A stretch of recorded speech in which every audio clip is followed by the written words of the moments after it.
கமலா, சமையல் பண்ணிட்டு இருக்கியா? சரி, நீ சமைச்சிட்டு இரு. நான் காட்டுக்கு போய் நம்ம சாப்பிட்றதுக்காக கொஞ்சம் பழங்களை பறிச்சுட்டு வரேன். நான் வந்ததும் 2 பேரும் சாப்பிடலாம். ஆமாங்க, வீட்லேயும் பழம் இல்லை, நீங்கள் போய் பறிச்சுட்டு வாங்க.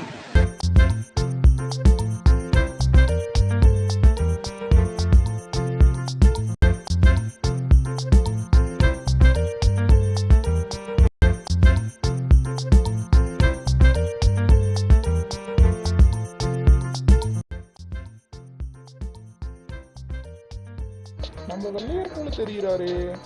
வாபா கார் மேகம், என்ன இந்த பக்கம்? பழங்களை பறிப்பதற்காக வந்த வெள்ளையரே. ஆ, சரி சரி, வீட்டில் எல்லாரும் நலமா இருக்காங்களா? நீ எப்படி இருக்க?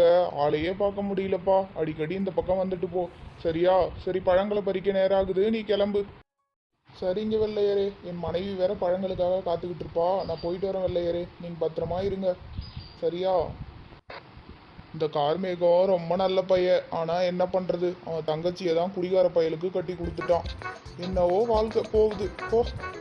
நல்லா இருந்தால் சரிதான், வாழ்க்கையை தொலைச்சிடாமல் இருக்கணும்.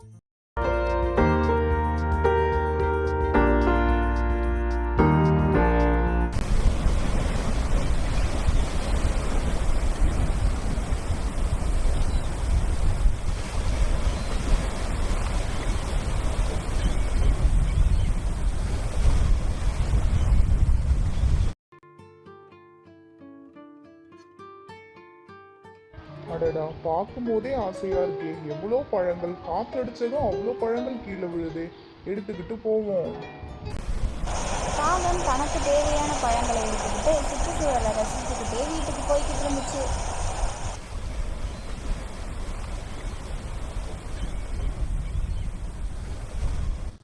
காகம் போற ஒரு அழகான மீன் குட்டையும் இருந்துச்சு. அதுல அழகான மீன்கள் துள்ளிக்கிட்டு இருந்துச்சு.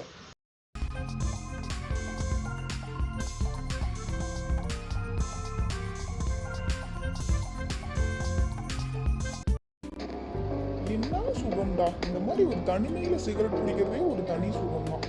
அடடடடா, என்ன அருமையா இருக்கு. குருவியாரே, முன்னாடியாவது குடிச்சிட்டு தான் இருந்தீங்க, இப்ப சிகரெட்டும் பிடிக்க ஆரம்பிச்சிட்டீங்களே. என் தங்கச்சி வேற மாசமா இருக்கு, ஒழுங்கா வேலைக்கு போய் பாத்துக்குங்க. ஏன் இப்படி பண்ணி உடம்புக்கு எடுத்துக்கிறீங்க? வந்துட்டாயா குருவியாருன்னு ஒருவியாருன்னு. ஏயா உன் வீட்டு காசுலயே நான் குடிக்கிறேன், நான் மாட்டுக்கு குடிக்கிறேன், செவனேன்னு நிம்மதியா இருக்கேன். என்னையா வந்து நோண்டிக்கிட்டு வேணும்னா நீயும் குடியா, ஏன் உயிரை வாங்குற? சொன்னா கேளுங்க மாப்பிள்ள, உங்களை நம்பி தானே என்னோட தங்கச்சியை நான் கொடுத்தேன். இன்னும் 1 மாசத்துல என்னோட தங்கச்சி குழந்தை பெற்றுருவா. கரெக்டா வேலைக்கு போய் உங்க உடம்பையும் பாத்துக்குங்க மாப்பிள்ள.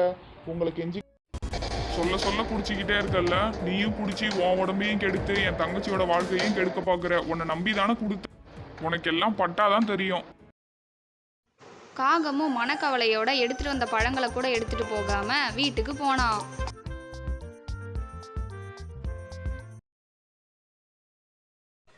ஏங்க, என்னாச்சு, சோகமா இருக்கீங்க? அதை ஏன் கமலா கேட்குற?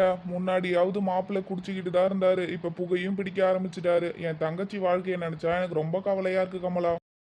என்னையே எகுத்து ஏன்டா குடிக்கிறேன்னு கேக்குறியா? என்ன உன் அண்ணன் சொல்லி கொடுத்தானா? அப்போ உன் அண்ணன் வீட்டுக்கே போ, இதுக்கு மேல என் வீட்டுக்கு வரக்கூடாது. கார்மேகத்தோட தங்கச்சி அழுவிக்கிட்டே நின்னுகிட்டு இருந்துச்சு. கண்ணு, ஏன்டா அழுவுற? நிறமாசத்தோட இருக்கடா கண்ணு, அழுவாதடா. ஏன்டா அழுவுற? சொல்லுடா கண்ணு. இந்த அண்ணன் கிட்ட சொல்ல மாட்டியாடா என்ன ஆச்சுன்னு?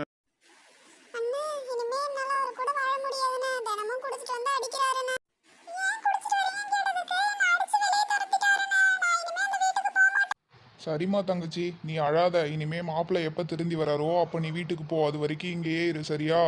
நீ வா, நம்ம வீட்டுக்கு போலாம். அழுவாத.